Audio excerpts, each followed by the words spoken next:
성경 말씀 보도록 하겠습니다. 구약 성경 시편 1편 1절에서 6절까지의 말씀입니다. 시편 1편 1절에서 6절까지의 말씀입니다.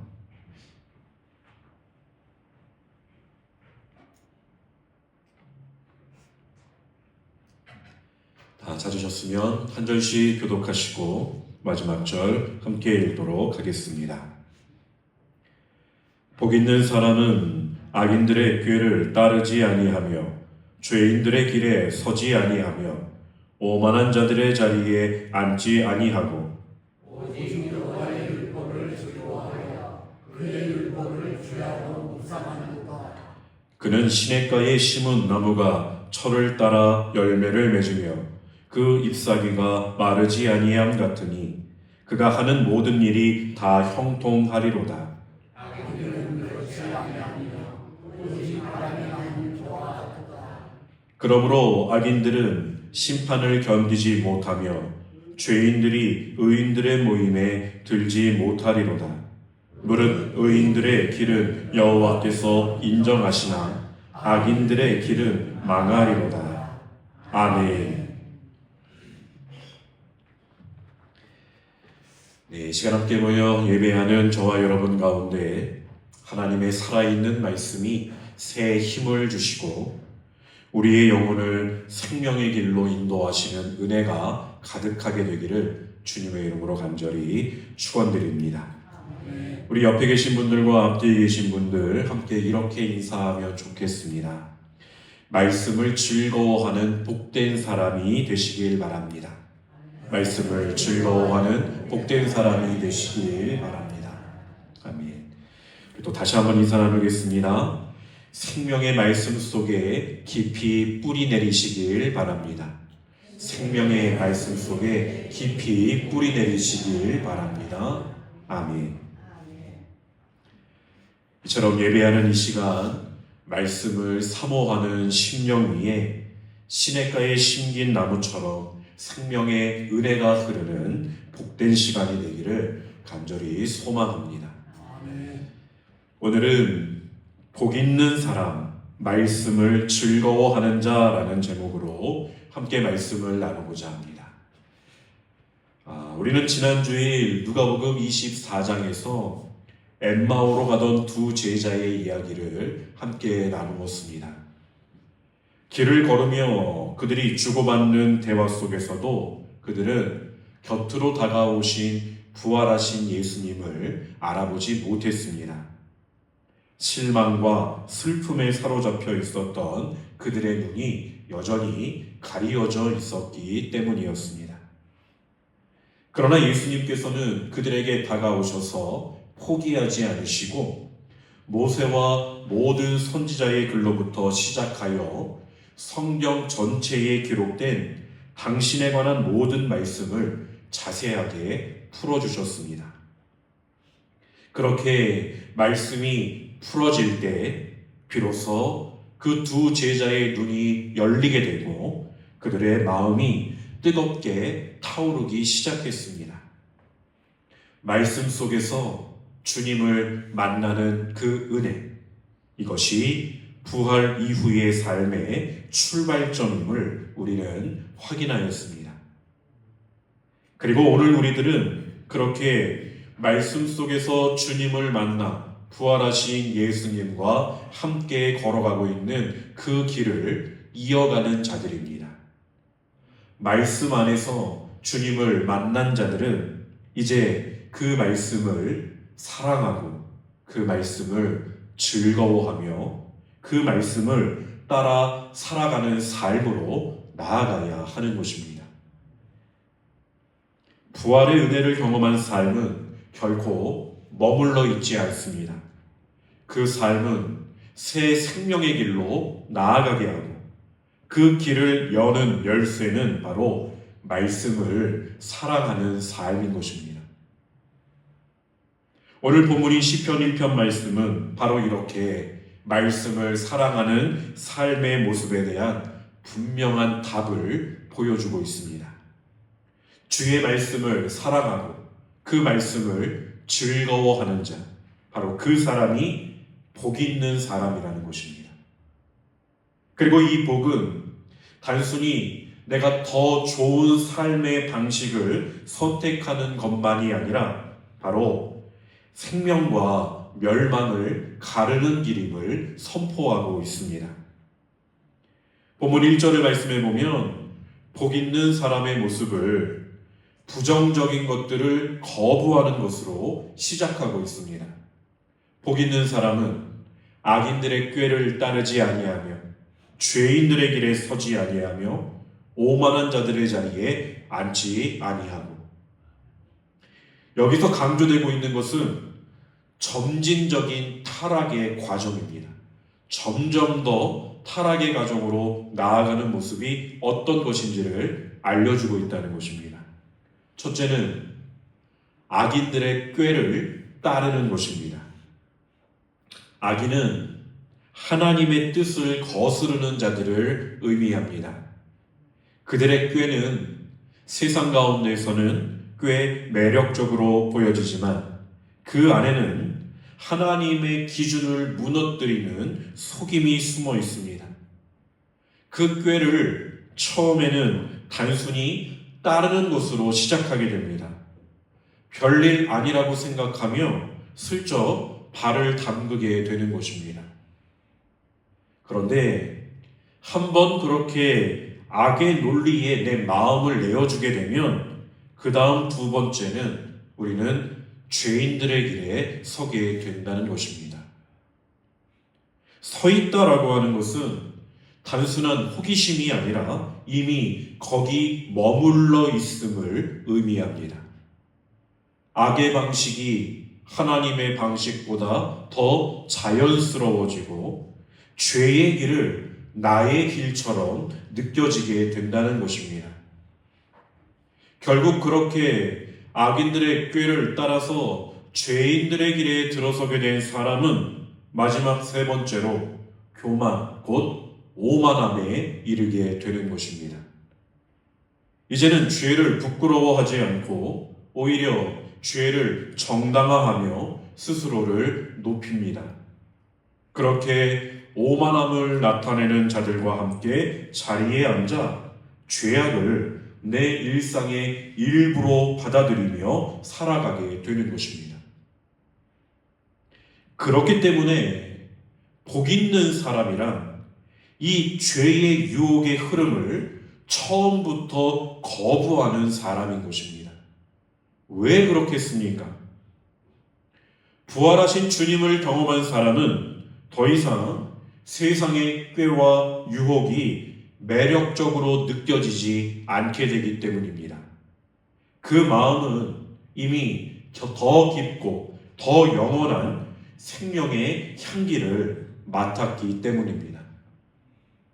여러분, 우리의 코가 두 가지의 냄새를 맡을 수 있다고 한다면 하나는 악취가 풍겨와서 단 1초도 맡고 싶지 않는 그러한 향기와 또 하나는 너무나도 신선하고 너무나도 달콤하여 계속해서 맡고 싶은 향기가 있다고 한다면 과연 여러분은 어떤 향기를 선택하시겠습니까? 악취를 풍기는 향기를 선택하는 사람은 거의 없을 것입니다. 사랑하는 성도 여러분, 그렇습니다. 우리는 이제 부활하신 예수님으로 말미암아 예수님의 향기를 맡는 자들이 되었다는 것입니다. 예수의 향기를 더 사랑하고 그 향기를 더 사모하는 자들이라면 악인들의 꾀를 따르며 죄인들의 길에 서며 오만한 자리에 앉는 이 악취를 풍기는 그 자리에 당연히 서지 않게 되어야 할 것입니다. 여러분, 우리는 생명의 길과 사망의 길, 부활의 길과 멸망의 길을 결코 함께 걸어갈 수 없는 존재들입니다. 그래서 복 있는 사람도 죄의 길에 이렇게 초대를 받게 되면 단호하게 거절하는 것입니다. 나는 말씀의 길만을, 예수의 향기만을 따라 걸어가겠다라고 결단하는 것입니다. 그래서 본문 2절 말씀은 이렇게 설명하고 있습니다. 우리 함께 읽어보시겠습니까? 오직 여호와의 율법을 즐거워하여 그의 율법을 주야로 묵상하는도다. 아멘. 여기서 복 있는 사람의 삶을 규정짓고 있는 핵심은 바로 오직이라는 단어입니다. 두 가지를 다 선택할 수 없다는 것입니다. 악을 피하는 것만으로도 충분하지 않습니다. 세상의 유혹을 거절했다면 이제 그 마음은 반드시 말씀을 향하여 채워져야 합니다. 비어진 마음은 결코 빈 마음으로 남아있지 않습니다. 우리의 마음이 비어지고 깨끗이 청소되었다면 우리는 그 청소된 이 빈 공간 안에 다시 무언가를 채워 넣어야만 합니다. 그렇기 때문에 진정으로 복 있는 사람의 삶은 말씀으로 충만하게 나의 마음을 채울 때 완성된다는 것입니다. 그리고 다시 2절 말씀을 보면 여호와의 율법이라고 말하고 있습니다. 여기서 율법은 단순히 규칙이나 명령을 뜻하는 것이 아니라 하나님의 살아있는 말씀 전체를 의미하고 있습니다. 즉, 복 있는 사람은 하나님의 말씀 자체를 기쁨으로 삼고 그것을 즐거움으로 누리는 자라고 하는 것입니다. 억지로 의무적으로 말씀을 대하는 것이 아닙니다. 그 영혼 깊은 곳에서 말씀을 향한 갈망과 사랑이 흘러나오고 있는 삶이 복 있는 삶이라는 것입니다. 그래서 시편 기자는 이 여호와의 율법을, 하나님의 말씀을 주야로 묵상하는도다라고 말하고 있습니다. 주야로라고 하는 표현은 단순히 아침과 저녁 시간을 정해놓고 읽는 것 이상을 의미합니다. 삶의 모든 순간에, 내 삶의 전 영역 속에 이러한 가운데에서 하나님의 말씀을 품고 살아가는 것입니다.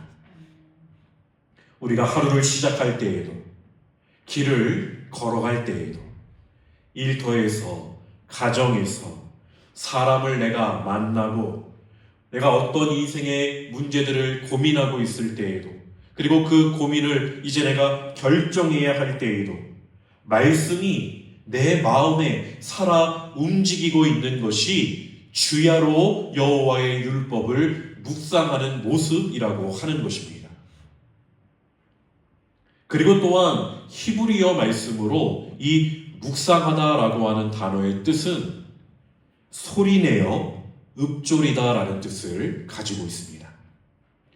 여러분, 묵상은 그저 내 머리로, 내 마음으로만 생각하는 것에서 끝나는 것이 아니라 내가 기억하고 있는 그 말씀을 작은 소리로 내 입술로 읊조리는 자리에 서는 것이 묵상이라고 하는 것입니다. 단순히 생각하는 것에 그치지 않고 말씀을 입술로 되뇌이고 마음으로 새기며 삶을 풀어내는 것입니다. 그러므로 말씀을 주야로 묵상하는 사람은 매 순간 주님을 기억하고 주님과 동행하는 삶을 살아갈 수밖에 없기 때문에 복 있는 사람이 된다라는 것입니다. 그렇습니다, 사랑하는 성도 여러분. 말씀 속에서 주님을 만난 자는 이제 그 말씀을 즐거워하는 자로 살아가야 합니다. 말씀을 억지로 대하는 것이 아니라 그 말씀 속에서 날마다 주님의 생명을 느끼고 주님을 다시 만나기 위해서 오늘도 기쁨으로 이 말씀을 펼칠 수가 있어야 한다는 것입니다. 그런 자들이 복 있는 자인 것입니다. 그런 복 있는 사람을 시편 기자는 또한 매우 아름다운 비유로 설명해 주고 있습니다. 3절 말씀입니다. 함께 읽어보겠습니다. 그는 시냇가에 심은 나무가 철을 따라 열매를 맺으며 그 잎사귀가 마르지 아니함 같으니 그가 하는 모든 일이 다 형통하리로다. 아멘. 복 있는 사람은 시냇가에 심긴 나무와도 같다는 것입니다. 시냇가는 어떠한 곳입니까?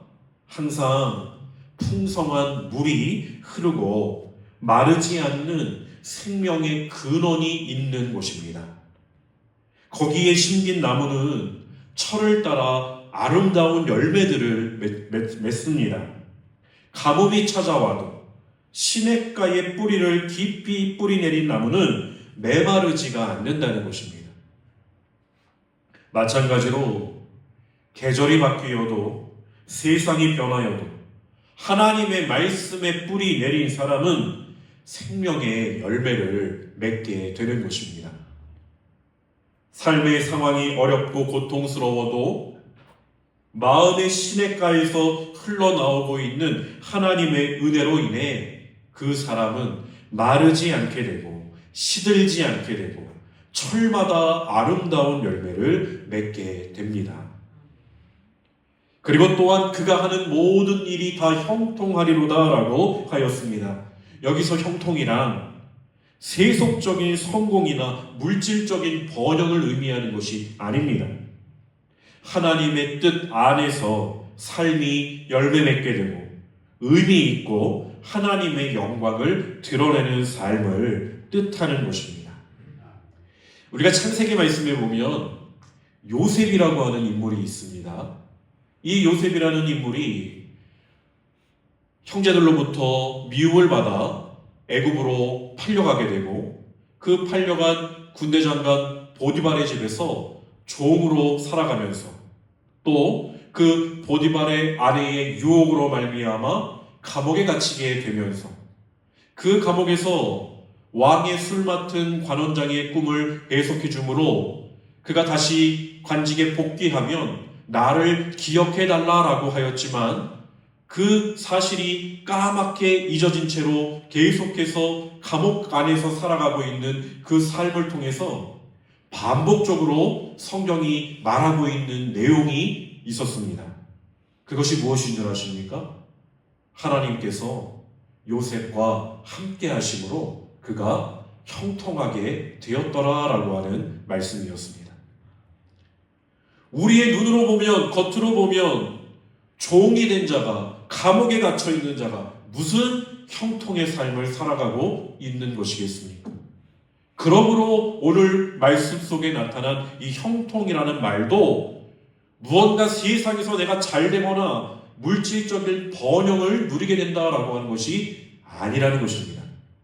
하나님의 말씀과 내가 함께 거하고 있다면, 하나님으로 말미암아 내 삶이 하나님 안에 거하고 있다면, 말씀으로 깊이 뿌리 내려서 계속해서 말씀에서 흘러나오는 그 생명의 샘물 가운데 내가 여전히 살아가고 있다면, 어떠한 상황 가운데 내가 있다 하더라도, 계절이 바뀌듯 내 삶도 자꾸만 변해하여 가는 그러한 어려움 가운데 있다 하더라도 나는 여전히 형통의 삶을 살아갈 수 있다는 것입니다. 그것은 하나님으로 인하여서 내가 흔들리지 아니하고 계속해서 하나님께서 지키시고 하나님께서 보호하여 주시는 삶을 살아갈 수 있다라고 하는 것입니다. 그것이 형통인 것입니다. 그러므로 사랑하는 성도 여러분, 오늘 우리의 신앙생활이 무기력해지고 메말랐을 때, 그때에 필요한 것은 더 많은 활동이나 열심히 되어서는 안 됩니다. 우리는 그때에 말씀 앞에 다시 서야 합니다. 말씀을 사랑하는 마음부터 먼저 회복해야 합니다. 말씀을 그냥 집에 모셔놓고 한 번도 펴지 않고 살아가는 것이 아니라 이 말씀이 너무나도 사랑스럽고 주님께서 이 말씀 속에서 나에게 무슨 말씀을 하고 계실까 궁금하여서 이 말씀을 주야로 펼쳐서 묵상하는 자리로 나아가는 것이 오늘 우리가 회복해야 할 모습이라는 것입니다. 제가 지금 여러분 주일날 되어서 주일날 되기까지 성경 펼쳐서 읽어보신 분 손들어 보십시오라고 한다면 손 못 드실 분도 분명히 있을 것입니다. 주님이 우리에게 새 생명을 주시고 복이 있는 사람으로 살아가게끔 해주셨는데도 우리는 그 복 있는 사람의 삶을 내가 거부하고 있다는 것입니다. 악취가 나는 길인 줄 알고 있으면서도 내가 스스로 선택하여 그 악취를 풍기는 자리로 나아가고 있다는 것입니다. 복 있는 삶이 어떤 삶인지 알고 있으면서도 모르는 것이 아닙니다. 여러분, 우리 가운데 말씀을 읽어야 된다라고 하는 사실을 알지 못하는 사람이 어디에 있습니까? 그런데도 우리는 알면서도 지금 내 삶이 어렵다고 느끼면서도 힘들다고 느끼고 있으면서도 하나님의 말씀을 사모하며 펼칠 생각은 하고 있지조차도 않는다는 것입니다. 그러니 어떻게 우리의 삶이 형통할 수가 있겠습니까? 하나님이 주시는 형통은 새까맣게 다 잊어버리고 세상이 말하는 형통만을 바라보며 나는 왜 저렇게 성공하지 못할까? 나는 왜 저렇게 물질적인 번영을 누리지 못할까? 이것만을 고민하며 하나님이 나에게 복 주시지 않는 것 같다고, 하나님 내 삶에 관여하지 않으시는 것 같다고 이렇게 말하고 있는 우리들의 모습은 아닌지를 우리는 오늘 말씀을 통해 깊이 깨달아야 합니다. 말씀 앞에 다시 서시기를 바랍니다. 말씀을 사랑하는 마음을 회복해야 합니다. 그때 나의 이 메마른 심령 위에 다시 생명의 물줄기가 흐르게 될 것입니다. 시냇가에 심겨진 나무처럼 우리 또한 이 부활의 생명으로 충만하게 살아가게 될 것이라고 하는 것입니다. 핸드폰 소리 확인하시고 꺼주시기 바랍니다. 네. 자, 이렇게 오늘 말씀은 복 있는 사람에 대한 그 말씀을 우리에게 깨닫게 해주고 있는데, 그런데 시편 기자는 복 있는 사람만의 이야기를 하고 있지 않음을 보게 됩니다. 반드시 그 복 있는 사람과 함께 대조하여서 보여주는 삶이 있습니다. 바로 악인의 길입니다. 본문 4절 말씀은 이렇게 말하고 있습니다. 악인들은 그렇지 아니하며 오직 바람에 나는 겨와 같도다. 악인들의 삶은 복 있는 사람의 삶과는 전혀 다릅니다. 그들은 뿌리를 내리지 못했습니다. 깊은 생명의 근원을 가지지 못했다는 것입니다. 바람이 불면 겨가 흩날리듯 그들의 삶은 이리저리 흔들리고 흩날릴 뿐입니다. 잠시 그 삶이 화려한 듯 보여지다가도 결국은 아무것도 남지 않고 사라져버리는 것입니다.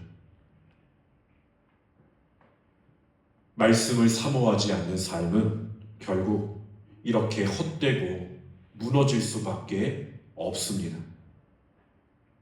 그 안에는 영원히 견딜 힘이 없습니다. 진정한 생명도 없습니다. 그래서 5절은 그 결과를 이렇게 선언하고 있습니다. 그러므로 악인들은 심판을 견디지 못하여 죄인들이 의인들의 모임에 들지 못하리로다. 심판의 날 하나님 앞에 설 때에 악인은 결코 그 앞에서 견딜 수가 없다는 것입니다. 의인들과 함께 영원한 생명의 공동체로 들어갈 수도 없습니다.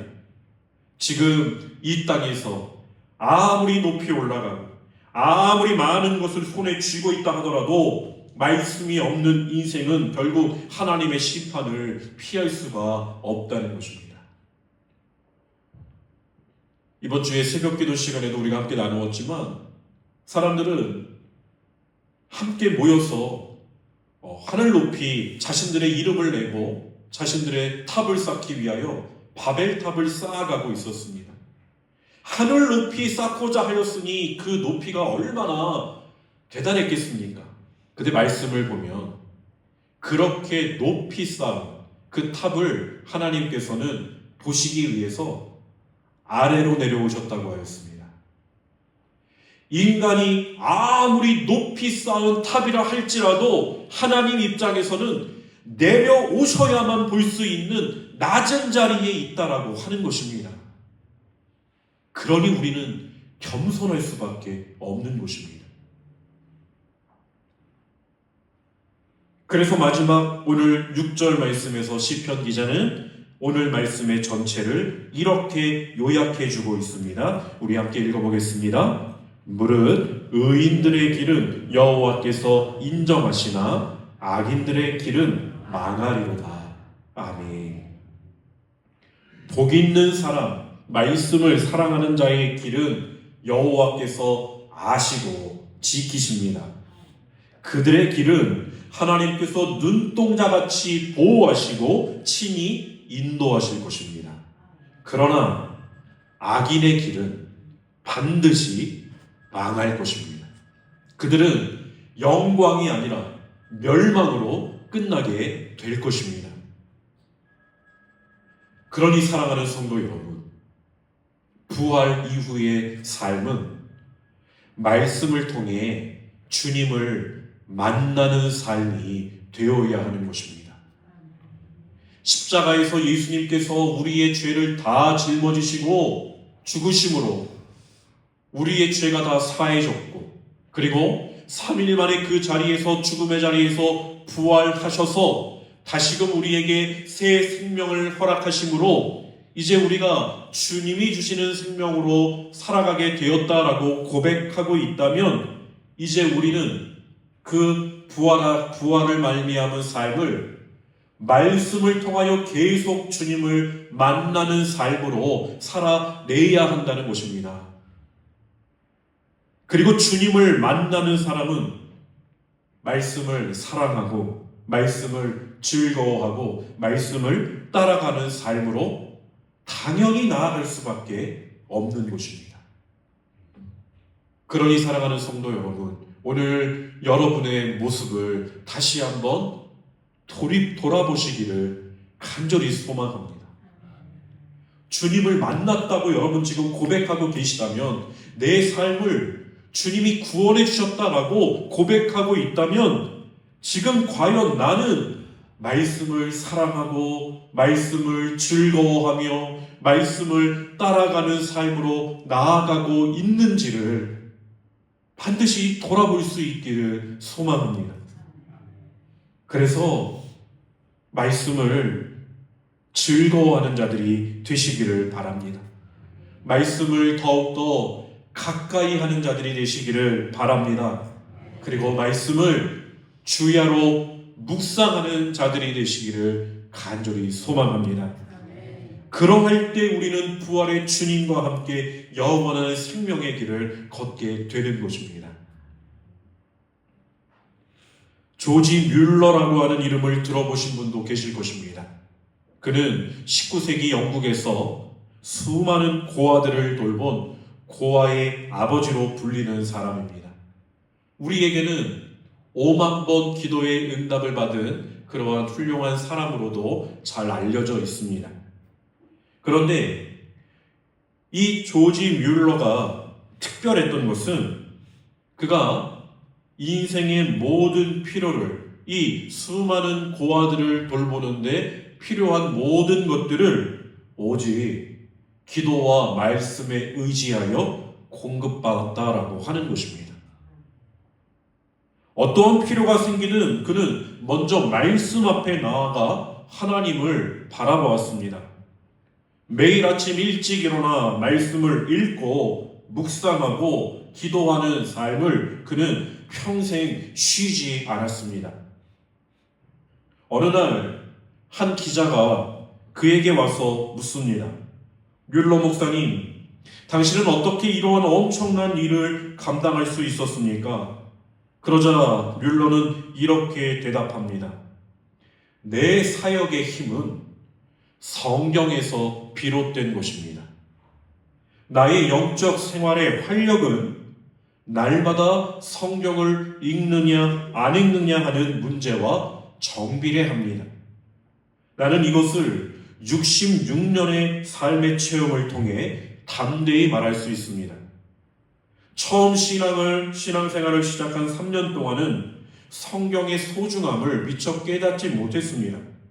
그 당시 제게는 주님 안에서의 평안이 없었고 내 영혼은 점점 메마르고 지쳐갔으며 내 속사람은 날마다 힘을 얻지 못했습니다. 때문에 제가 가장 우선적으로 해야 할 일은 나의 영혼을 살찌우는 일임을 깨닫게 되었습니다. 이것을 위해 저는 먼저 기도하기 전에 하나님의 말씀을 읽고 그 말씀을 묵상했습니다. 이를 통하여 내 마음은 위로와 격려와 훈계와 책망과 교훈을 받게 되었습니다. 그리고 나서 기도하기 시작하면서 주님과의 깊은 교통을 경험하게 되었습니다. 제가 말씀의 꼴을 먹는 이 일은 공적인 말씀 사역을 위한 것이 아니었고 설교 준비를 위한 것도 아니었습니다. 다만 나 자신의 영혼의 양식을 얻기 위한 것이었습니다. 라고 대답했습니다. 여러분, 그의 삶은 우리에게 분명히 증거해 줍니다. 말씀에 뿌리 내린 인생은 결코 메마르지 않는다는 것. 말씀을 즐거워하는 자에게 하나님께서 복이 있는 길을 허락하신다라고 하는 것을 말입니다. 우리도 이 시대를 살아가면서 수많은 유혹과 혼란과 삶의 여러 가지 문제들을 마주합니다. 그러나 이 세상에 깊이 뿌리 내릴 것이 아니라 우리는 하나님의 말씀에 깊이 뿌리 내리는 사람이 되어야 하는 것입니다. 그러므로 사랑하는 성도 여러분, 오늘 이 시간 복 있는 사람으로 살아가기를 다시 한번 말씀 앞에 결단할 수 있는 우리들이 되기를 소망합니다. 말씀 속에 깊이 뿌리 내린 삶으로 부활의 은혜를 날마다 살아내는 우리 모두가 될 수 있기를 주님의 이름으로 간절히 축원드립니다. 함께 나눈 말씀을 마음에 새기며 우리 그렇게 하나님 앞에 결단의 고백으로 나아가기를 원합니다. 세상이 흔들리고 내 삶의 상황들은 자주 바뀌지만 복 있는 사람은 오직 말씀을 따라 믿음으로 살아가는 사람입니다. 우리의 힘과 지혜가 아니라 세상의 방식이 아니라 말씀 위에 서 있는 믿음으로 오늘을 살고 내일을 걸어가겠다라고 하는 고백으로 우리 이 시간 오직 믿음으로 함께 찬양하겠습니다.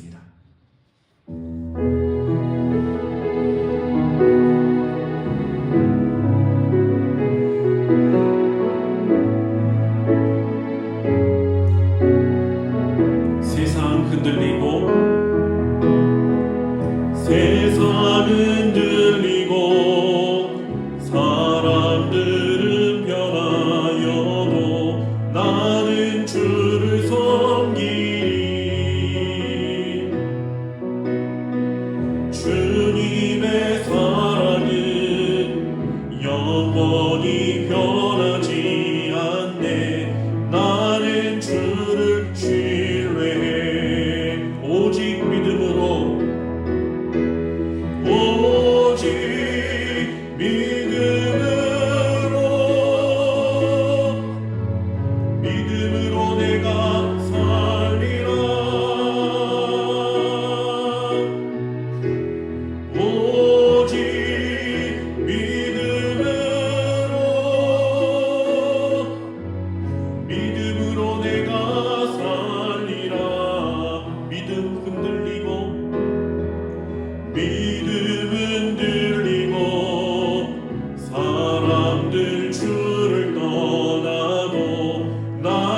나는 주를 섬기리.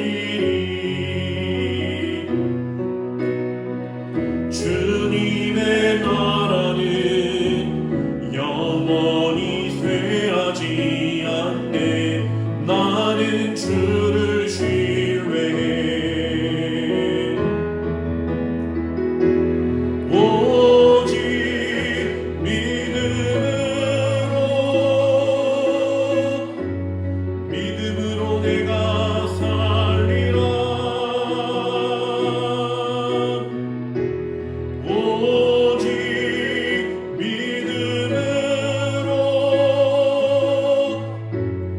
믿음으로 내가 살리라. 오직 의인은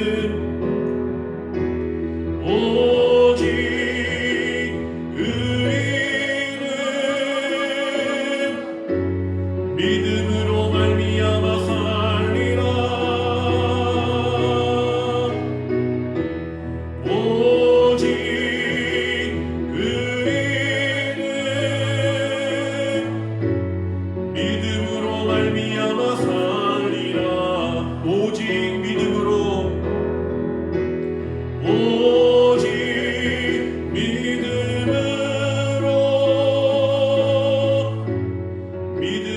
내가 살리라. 오직